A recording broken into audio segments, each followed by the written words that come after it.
बाइने की थाली। जानवी की जुबान पर बचपन से ही हजार सवाल और मन में हर चीज जानने की उत्सुकता रहती है, जिस वजह से वो अपने भाई की शादी में चल रही रस्मों के बीच भी मम्मी से सवाल पूछने लगती है। मम्मी, जब लड़की वालों ने आपको अपनी इतनी बड़ी लड़की दे दी, तो फिर भी उनसे सामान लेना गलत नहीं है क्या? इस पर कोई भी जानवी की बात का जवाब नहीं दे पाता और उसे इग्नोर करते हुए रस्में निभाते रहते हैं। शादी संपन्न होती है और भाभी घर आ जाती है, जिसके बाद जानवी के सवालों का सिलसिला अब भाभी के साथ शुरू होता है।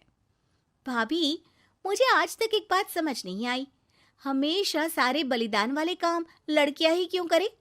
मतलब अपना घर, परिवार, दोस्त, पुरानी जिंदगी सब कुछ छोड़ लड़कियां ससुराल आए, फिर वहां सबका दिल जीतने की कसरत भी वही करे, और लड़कों का क्या? बस तैयार हुए, दूल्हे बने और दोबारा अपने घर आकर बैठ गए। दीदी, मैं ससुराल में हूँ, जवाब कंट्रोवर्शियल हो जाएगा, इसलिए आप अपने ये दुनिया हिलाने वाले सनसनीखेज सवाल अपने पति से करना, क्या पता वो जवाब दे पाए। भाभी की बात पर हंसते हुए जानवी वहां से चली जाती है। कुछ दिनों बाद उसकी शादी कबीर से हो जाती है। अब ससुराल में कुछ दिन तो जानवी किसी से कोई सवाल पूछे बिना रह लेती है, पर फिर एक शाम दरवाजे पर खड़ी सास को बुजुर्ग भिखारी पर चिल्लाते हुए देख लेती है। अरे मुझे पता है तुम सबके पास खूब पैसा होता है, पर फिर भी हम जैसे शरीफ लोगों को परेशान करना होता है, और फिर जब कोई पैसे ना दे तो तुम उसका खून भी कर देते हो। क्रिमिनल होते हो तुम सबके सब। अब जाते हो यहाँ से या पुलिस को बुलाऊं? ये सब देख अब जानवी खुद को रोक नहीं पाती। मम्मी, वो आपसे भीख नहीं, खाने की मदद मांग रहे हैं और आप उन पर इस तरह से चिल्ला नहीं सकती। आखिर ये भी तो एक इंसान है, और वो भी आप और मुझसे उम्र में बहुत बड़े। बाकी किसी चीज का नहीं तो कम से कम उनकी उम्र का ही ख्याल कर लीजिए। बहू का ऐसा रूप देख सास को तो जैसे शौक ही लग जाता है। जानवी भिखारी को खाना देकर वहां से भेज देती है, लेकिन इसके बाद से ही सास का उसके प्रति रवैया बदल जाता है। मुझे तो लगा था बहुत शांत बहू लेकर आई हूं, पर ये तो पूरी ज्वालामुखी निकली। अरे इतने दिनों से ये रंग क्या एक भिखारी के सामने अपनी सास की इज्जत उतारने के लिए छुपा कर रखे थे? और कौन से रंग बदलना सिखाकर भेजा है तेरे माँ बाप ने तुझे?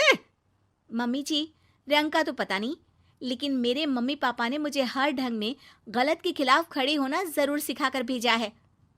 बहू का जवाब सुन सास गुस्से में वहां से चली जाती है, जिस पर पीछे खड़ा सब कुछ सुन रहा कबीर जानवी के पास आता है।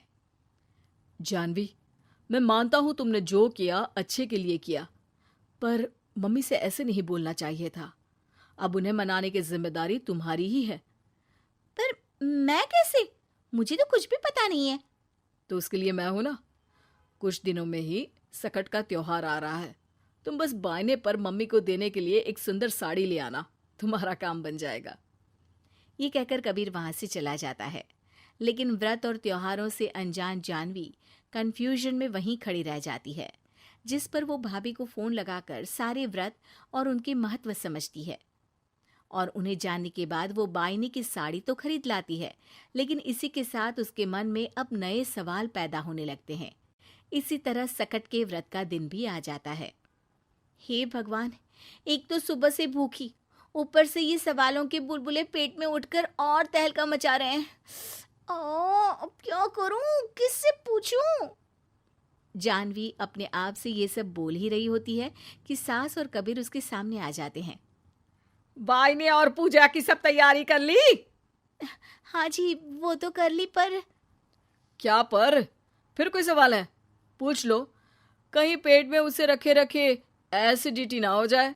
ज्यादा कुछ नहीं, बस पूछना था कि जब ये व्रत बच्चों और दाम्पत्य जीवन की सुख शांति के लिए होता है, फिर इसमें व्रत सिर्फ हम लेडीज ही क्यों रखती हैं?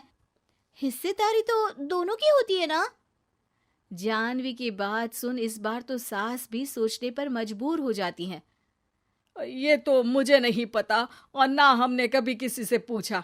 बस जो बड़े बुजुर्ग रिवाज बना गए वही चल रहे हैं। इसकी भी कोई वजह जरूर होगी। अच्छा, और ये बायने की वजह? अब बायने से तुम्हें क्या दिक्कत है? नहीं नहीं, दिक्कत कोई नहीं है। बस सोचती हूँ कि अगर व्रत बच्चों या पति के लिए होता है तो हमेशा हर चीज का गिफ्ट सिर्फ सास को ही क्यों मिलता है? अरे पति के नाम पर व्रत है तो उन्हें, और बच्चों के नाम पर जो व्रत है उनमें बच्चों को क्यों गिफ्ट नहीं दी जाती? जानवी का सवाल सुन इस बार सास भड़कने की बजाय शांति से उसका जवाब देती है। वैसे ये सवाल एक बार मैंने भी अपनी सासू माँ से किया था, तो जवाब मिला कि सास की वजह से ही पति मिला है, इसलिए एक थैंक यू और इज्जत की तरह उन्हें ये बायना दिया जाता है। और बच्चों वाला तो मुझे भी नहीं पता। बाकी इस बात की भी कंफर्मेशन नहीं है कि सासू माँ ने ये सिर्फ मेरे सवालों को शांत करने के लिए बोला था या ये सच भी है। सास के जवाब और जानवी के सवाल से अब वो दोनों ही कंफ्यूजन में हैं कि आखिर सच और वजह क्या है। अगर आप लोगों के पास इन सवालों के जवाब हैं तो कमेंट करके सबके साथ जरूर शेयर कीजिएगा। दोस्तों, हमें उम्मीद है कि आपको हमारी ये कहानी पसंद आई होगी। कृपया हमारे चैनल को सब्सक्राइब करें और सभी अपडेट्स के लिए बेल आइकन जरूर दबाएं। और हाँ, वीडियो लाइक और शेयर करना मत भूलिएगा। Bye bye.